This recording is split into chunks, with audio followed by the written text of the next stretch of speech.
contre, je suis beaucoup plus intriguée parce qu'il y a notamment une note de litchi. Et le litchi, je suis toujours à la recherche du parfum, d'un super parfum litchi. Donc là, il y a Sparkling Litchi. J'ai senti Tiota, bien sûr, il y a les Delina qui ont du litchi. Il y a Attrape-Rêve aussi de Louis Vuitton qui a du litchi.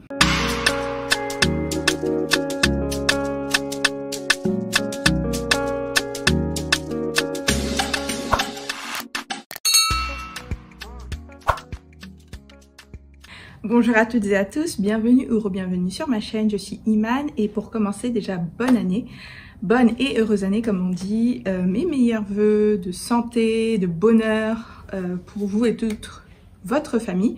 Je suis hyper contente de vous retrouver pour une nouvelle année, j'espère que vous avez bien célébré les fêtes de fin d'année en famille, j'espère que vous avez eu aussi le temps de faire des réflexions sur votre année 2023. Moi je peux vous dire que 2023 était une super année pour moi et je sais que 2024 sera juste magique, j'en suis certaine et je vous souhaite vraiment le meilleur à vous tous. Avant de commencer la vidéo, donc dont le thème normalement c'était les fragrance news, mais en fait on a tellement de lancements que ça va être des fragrance news concentrés sur les lancements et le reste viendra dans les prochaines fragrance news. Il y a plus de 45 lancements il me semble bien. Après c'est pas que des lancements de 2024, c'est des lancements aussi de parfums qui ont été faits depuis les dernières fragrance news que je vous ai faites, c'était au mois de novembre. Et il y a plusieurs qui sont des collections aussi, donc même je pense qu'on est plus près de 50 en vrai. Avant de commencer,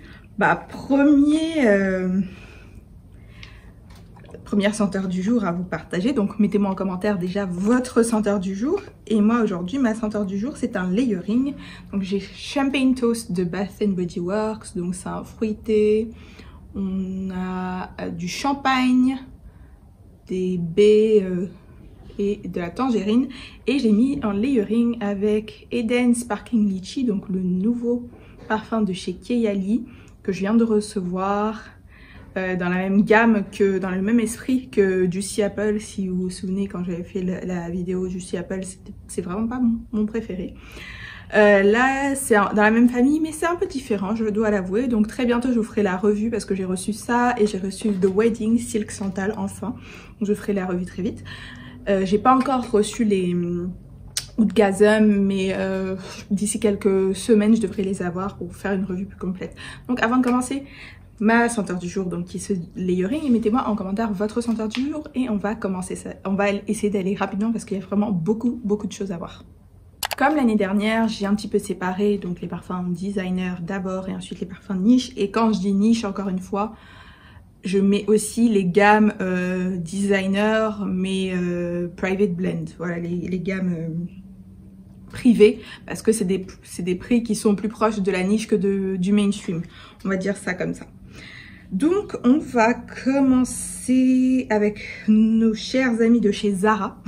Nos chers amis de chez Zara qui nous sortent des collections tout le temps.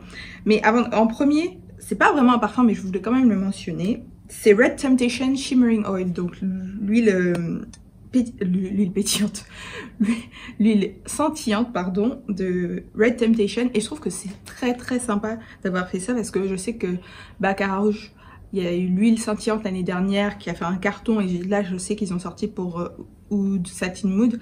Après c'est 300 balles quoi. Là on est chez Zara pour un 80 ml, on est à 18 €. Moi je veux me voir clairement utiliser ça. Je sais que l'été dernier ils avaient sorti pour leur dupe de soleil blanc aussi. Hyper sympa à mon avis pour l'été. Mais moi je me verrais bien l'acheter, je l'avoue. C'est vrai que c'est pas un parfum mais je voulais le mentionner au cas où vous ne l'avez pas vu. Ensuite il y a une collection avec plusieurs parfums comme ça bleus. Je sais pas exactement le nom de la collection. On a Gleam of the Moon, Give Me a Sign, Sweet Illusion, Lila's Japonica.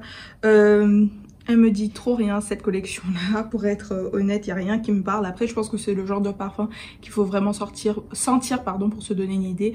Je pense pas que ce soit une collection qui sera hyper novatrice, je pense qu'il va y avoir beaucoup de dupes ou beaucoup de déjà vus. Donc c'est clair que je ne vais pas courir sortir cette collection là.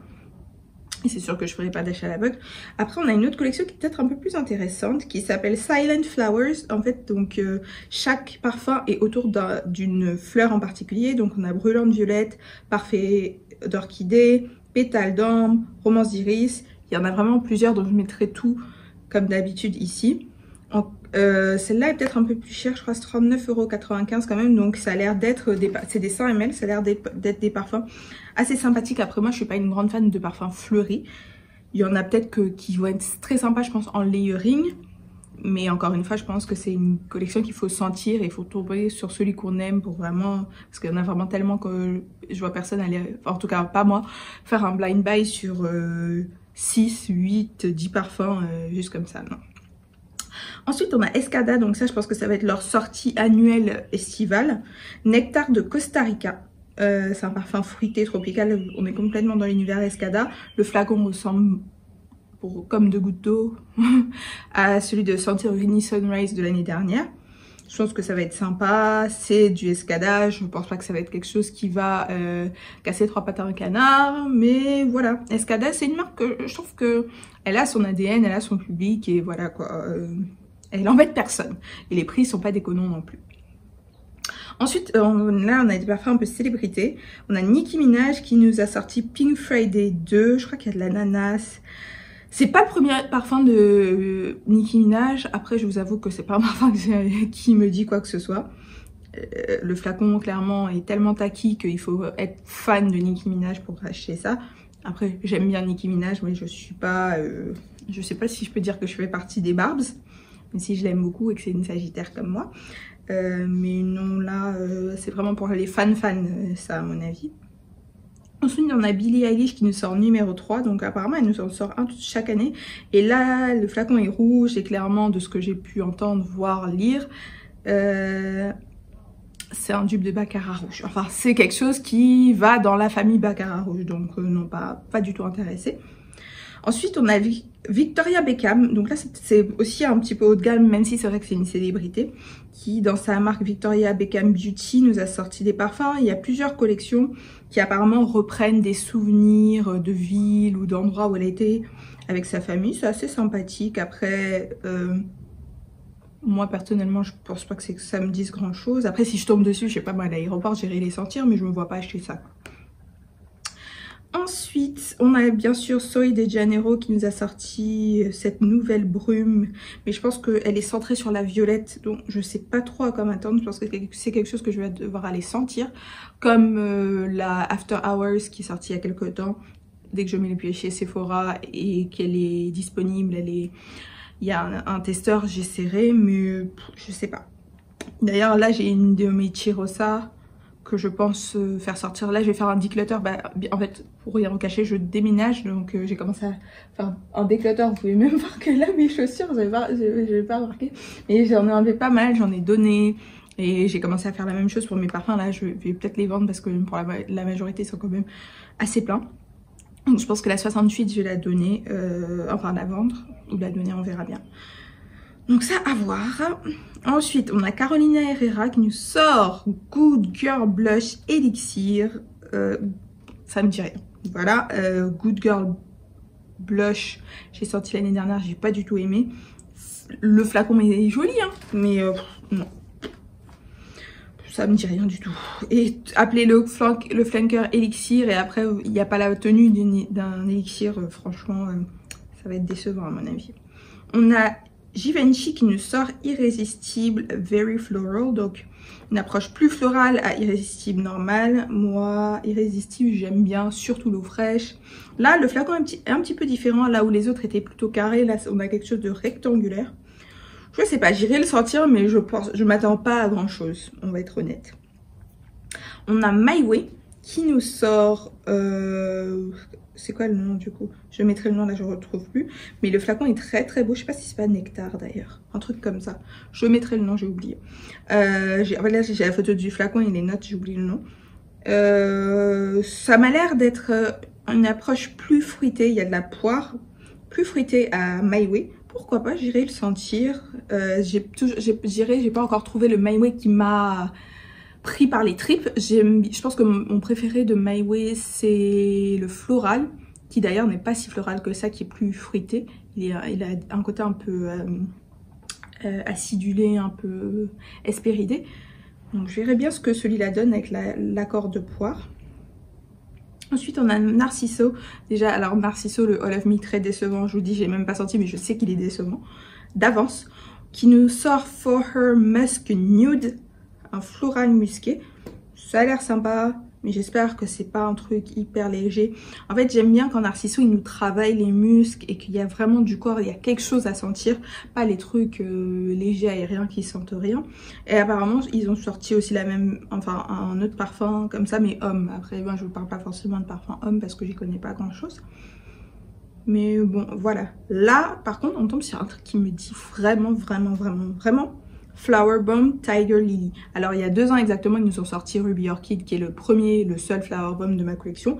Et là, je suis hyper excitée parce que on a donc ce Tiger Lily ou Lilas du tigre, je suppose la traduction en français. On a de la noix de coco et on a de la mangue. Et l'année dernière, il y avait un parfum comme ça, noix de coco mangue, qui a fait fureur sur les réseaux sociaux, mais qu'on n'a jamais pu trouver. D'ailleurs, je sais pas ce qu'il est devenu, fleur de lait de Miu Miu, quelqu'un en a des nouvelles. Parce que moi, j'ai vu une fois à l'aéroport de Singapour, le flacon était vide, j'ai à peine pu le sentir, j'ai pas été emballée. Mais depuis, j'ai jamais vu quelqu'un qui l'a acheté. Hein. Je sais pas ce qui s'est passé. Lancement loupé. Donc là, je suis hyper intéressée, j'aimerais bien le sentir. Après, je sais pas si je ferai un achat à l'aveugle, parce que j'ai peur de faire un achat à l'aveugle et que ce soit trop proche de ce que j'ai. Mais je le sentirai bien, c'est sûr. On a Valentino Born in Roma Donna Green. Donna Born in Roma Green Extravaganza ou Extravaganza. On a du thé, donc l'Absinthe Souchong, qui est un thé un peu fumé normalement. Du jasmin et de la vanille. Ça a l'air sympa. J'espère que c'est pas trop vert, même si le jus est vert. J'espère que c'est pas trop vert. J'irai le sentir. Même si le Donna Born in Roma normal est très sympa, moi je l'ai. Et celui que j'aimerais bien sentir, c'est le Pink Pipi, que j'ai pas encore trouvé à sentir. Mais je sentirais bien celui-là aussi, sachant que la version intense est très décevante. Ensuite là on va rentrer chez Marc Jacobs. Marc Jacobs, ils m'ennuient avec leur flingue, mais vraiment. On a Daisy Wild de Marc Jacobs avec de la banane, ça peut être sympa, mais bon... moi, je suis clairement ennuyée par Marc Jacobs. Ensuite, toujours de Marc Jacobs, on a Daisy Pop, Daisy Love Pop et Daisy Oh So Fresh Pop. En fait, ils nous refont la même chose chaque année, tous les flankers, et ils changent juste les couleurs du flacon et quelques ingrédients. Ennuyeux à mourir. Ensuite, on a Dolce & Gabbana qui nous sort Digi Vibe 3, avec de ce que je vois de la lavande, de la vanille et de l'ambre. J'ai peur que ce soit un petit peu trop similaire à Burberry Goddess. Pour être honnête, c'est un peu les vibes que ça me donne. Mais bon, à voir. On a Hugo Boss, encore une fois, Hugo Boss, l'année dernière, ils nous ont sorti Hugo Boss de Scent for Her. Et là, on a de Scent for Her Elixir. Clairement, ça m'ennuie, ça me dit rien du tout. Je passe. Là, on a quelque chose qui m'intéresse. Black Opium Over Red. Donc, Black Opium avec de la cerise. Moi j'aime beaucoup Black Opium, j'ai le normal, j'ai le parfum qui est donc sorti l'année dernière qui a fait un carton. Donc j'aimerais bien voir ce que ça donne. Après j'ai vu une revue déjà dessus qui disait que c'était peut-être un peu similaire à ce qu'il y a déjà sur le marché. En gros en faisant un layering de Black Opium, le parfum et de Lost Cherry ou un dupe Lost Cherry, on retombe sur ça. J'irai le sentir, peut-être que ce sera le 3e Black Opium de ma collection, qui sait. Et donc là c'est bon pour les parfums designer et on va passer à la partie niche. Et à la fin de la vidéo je vous donnerai mon top 3. Donc les parfums de niche. En premier on a Clean Reserve qui nous sort une collection qui s'appelle H2O. Et cette senteur en particulier s'appelle Brilliant Peony. Ça a l'air d'être un parfum frais avec de la pivoine, du citron. Ça me dit pas grand chose. C'est dans la famille florale en plus. Donc non, clairement ça, je me vois pas. Et en plus, je sais que c'est une marque qui est difficile à trouver en France. Donc je vais pas courir essayer de trouver ou d'acheter à l'aveugle. J'ai déjà eu une surprise, je dirais pas désagréable, mais pas la meilleure des surprises en achetant à l'aveugle chez eux. Donc ça sera non pour moi. Ensuite, on a le Theodoros Kalotinis Caramel Oud. Donc ça peut être très sympa. Après Theodoros Kalotinis, j'ai pas encore essayé. J'ai voulu acheter une fois, mais j'étais vraiment déçue par les frais de port. Je crois que c'était une vingtaine d'euros pour un parfum qui fait 40 euros. Bon voilà quoi, j'ai pas payé la moitié en frais de port. Je sais pas, peut-être que maintenant ils ont une offre où il y a les frais de port gratuits à partir d'un certain montant. Ça a l'air sympa, mais bon, pas plus que ça. Ça, j'aimerais bien sentir, et je sais qu'il y a une boutique à Abidjan ici qui l'a, donc peut-être que à l'occasion je passerai sentir. C'est Shagaf ou Tonka, donc vanille amande, donc ça a l'air d'être assez poudré, assez sucré aussi, donc ça a l'air très très sympa. J'aimerais bien le sentir et peut-être que ça sera mon premier Shagaf Oud. Ensuite on a Camra Kawa, donc vous savez que j'ai acheté le Camra il y a pas longtemps. Je pense d'ailleurs à le faire sortir de ma collection. Je me tâte encore. Et cette version là Kawa, c'est avec du café en plus. Donc à voir si c'est pas trop similaire, parce que c'est ce que j'ai entendu, que en fait le café disparaît très très vite et on retombe sur l'original. Donc bon, je sais pas si je me mettrai à l'acheter à l'aveugle non plus, sachant que j'ai déjà le Camra et que je pense le faire sortir de ma collection. Donc on continue. Bon là, je pense que tout le monde est au courant, et puis d'ailleurs, c'est mon parfum du jour, mais donc c'est le Kayali Eden Sparkling Litchi, qui a été lancé pour les 5 ans de Kayali, et qui vient dans la famille de Juicy Apple. Donc c'est une collection apparemment qui célèbre les fruits et le côté un peu pétillant, fruité. De prime abord, je dirais que c'est peut-être pas ma collection préférée, pour être vraiment honnête. Elle est assez juvénile, mais après peut être sympa, surtout pour la période d'été, etc. Donc clairement moi c'est un 10 ml. Après je sais pas si j'achèterai un 50 ml. De toute façon je ferai la revue dans quelques temps. On a Xerjoff qui nous sort 2 parfums. Il y en a un qui s'appelle White on White. Donc là a priori ça va être quelque chose d'assez aérien, musqué, peut-être un petit peu sucré. Pourquoi pas. Après, je sais pas si ça va être ma priorité chez Xerjoff, pour être honnête. Surtout que j'ai Apollonia déjà. Et on en a un autre qui s'appelle Elle Anniversary. Et là, par contre, je suis beaucoup plus intriguée parce qu'il y a notamment une note de litchi. Et le litchi, je suis toujours à la recherche du parfum, d'un super parfum litchi. Donc là, il y a Sparkling Litchi. J'ai senti Tiota. Bien sûr, il y a les Delina qui ont du litchi. Il y a Attrape-Rêve aussi de Louis Vuitton qui a du litchi. Mais là, j'ai vraiment bien envie de l'essayer. Surtout que le flacon est magnifique. Il ressemble beaucoup à Apollonia, mais version rose. Donc très joli. Tom Ford nous sort Vanilla Sex, qui est une vanille poudrée, un peu amandée. Il y en a qui disent que c'est comme Lost Cherry, mais moins la cerise. J'ai entendu tout et n'importe quoi, j'ai envie de dire, dessus. Les retours sont mitigés, mais vu le prix, vous savez, pour moi Tom Ford c'est toujours le même souci, c'est le prix. Et en même temps ils nous ressortent Vanille Fatale, voilà, pour ceux qui sont fans de Vanille Fatale. Donc ça je me vois pas l'acheter, je me vois bien le sentir, mais je me vois pas l'acheter. Je suis sûre que dans pas longtemps on aura des bons dupes, donc voilà, ne courez pas. Toujours chez Tom Ford, on a Oud Minéral, et là clairement un parfum marin, un peu salé, aromatique, aquatique, non, avec un fond oud, ça c'est non pour moi, ça va être masculin à mon avis. On a Replica, donc la maison Margiela qui nous sort From the Garden, avec, là par contre c'est un petit peu rigolé, un accord de tomate. C'est gazpacho, là c'est gazpacho aujourd'hui, Replica. C'est fait par Olivier Crest, mais non, ça me dit pas grand chose, non merci.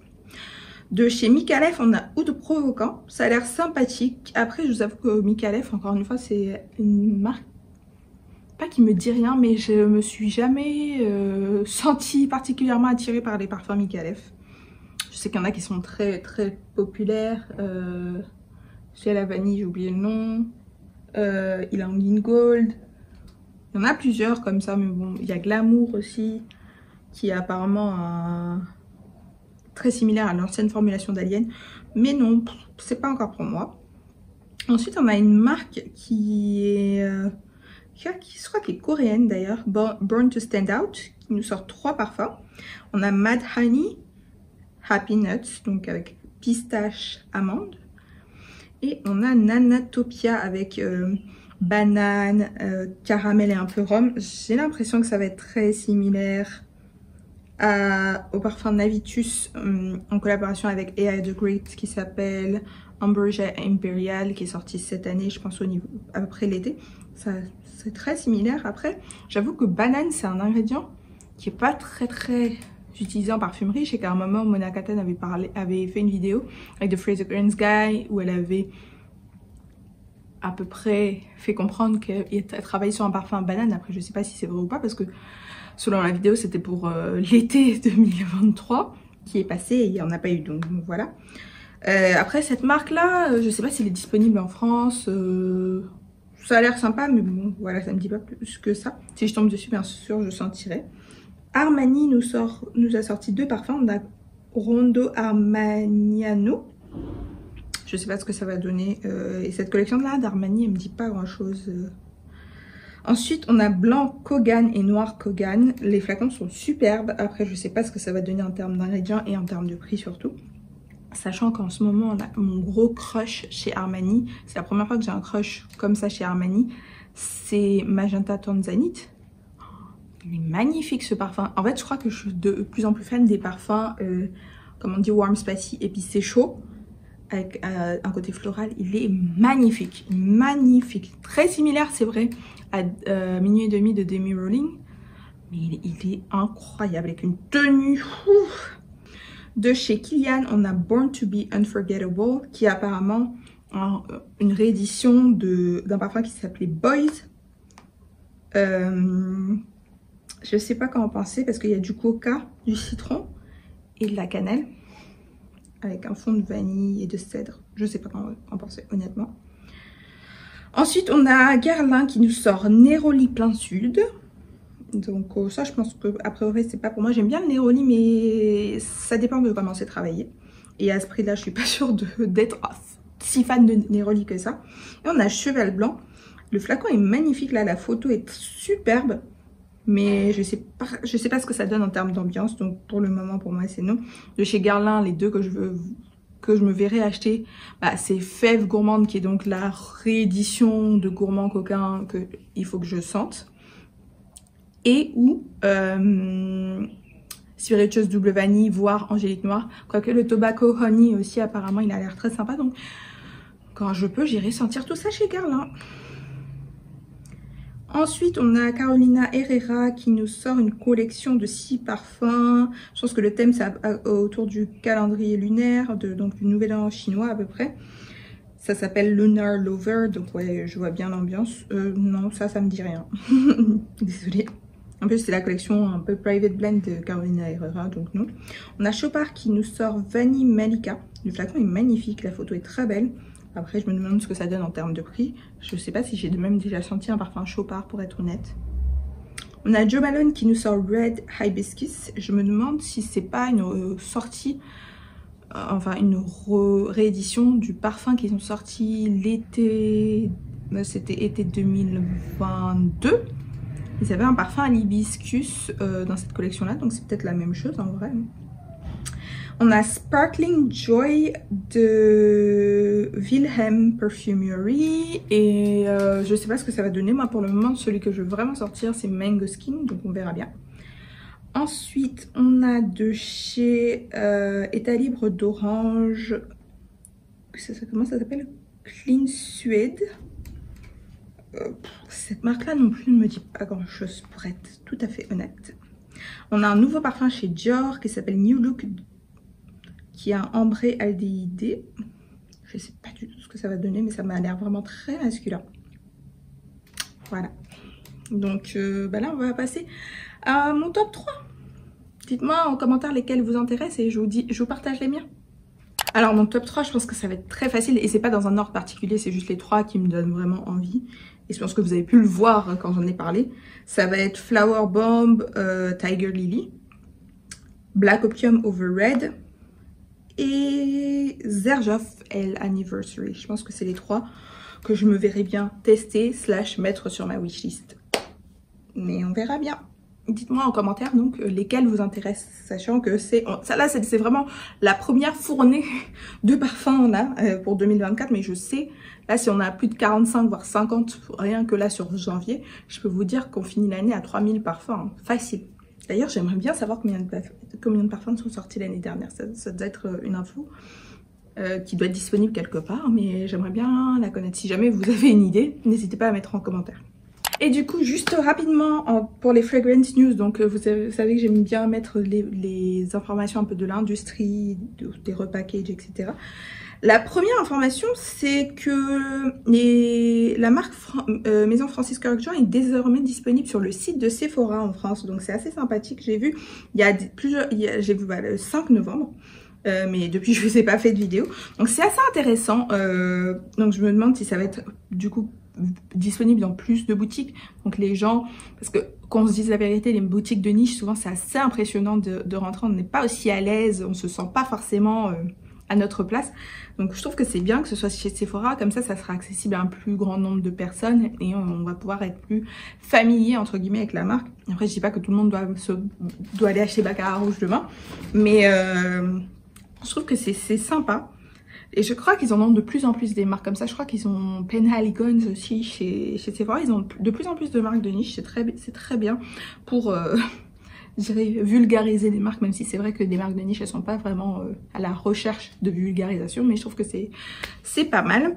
Et on a Kilian qui revient avec des 100 ml et cette fois c'est Love Don't Be Shy. Donc la dernière fois j'avais parlé en alors dans mon onglet communauté, j'avais partagé qu'il se faisait le 100 ml d'Angel Share et là maintenant Love Don't Be Shy passe en 100 ml à 390 €. Je pense que bah oui, ça rend le prix plus intéressant. Après si c'est vraiment votre délire et que c'est votre parfum signature, clairement là vous allez être très content d'avoir le 100 ml sur celui-là. Moi je l'aime beaucoup là ces derniers temps, je mets de plus en plus et c'est vraiment un très beau parfum, ça je dois l'avouer. C'est donc la fin de la vidéo, la première vidéo de l'année et la première vidéo depuis je pense le mois de novembre où je suis assise comme ça. J'ai fait plein de vidéos un peu de short, de reels, mais c'est important de revenir au format normal que j'affectionne particulièrement parce que ça me permet d'interagir beaucoup plus avec vous. Merci beaucoup d'avoir regardé. N'hésitez pas encore une fois à me mettre en commentaire les parfums qui attisent votre curiosité, que vous aimeriez bien tester, que vous aimeriez bien mettre sur votre wishlist. Et moi je reviens la semaine prochaine justement avec ma wishlist. Cette année je suis plus raisonnable. L'année dernière je pense que j'en avais une quarantaine, cette année j'en ai une trentaine. C'est déjà bien, il y a de l'amélioration, mais en fait je pense que je monte aussi en gamme. Donc bien sûr je vais en avoir moins sur ma wishlist, mais de toute façon vous savez très bien que la wishlist n'empêche pas les coups de cœur de dernière minute. Ça c'est la vérité. Merci beaucoup d'avoir regardé la vidéo. Encore une fois, n'hésitez pas aussi à me suivre sur mon canal de diffusion Instagram. Je poste beaucoup, presque tous les jours, vraiment en général tous les jours, mais à part si j'ai pas grand chose à vous raconter. Je poste très souvent, je fais des revues rapides. Là même il y a plusieurs parfums que j'ai partagé aujourd'hui dans la vidéo, j'en ai parlé sur le canal depuis des semaines. Donc n'hésitez pas à me suivre là-bas, je remettrai le lien en barre de description. Merci beaucoup d'être là avec moi et on va avoir une super année 2024. Gros bisous.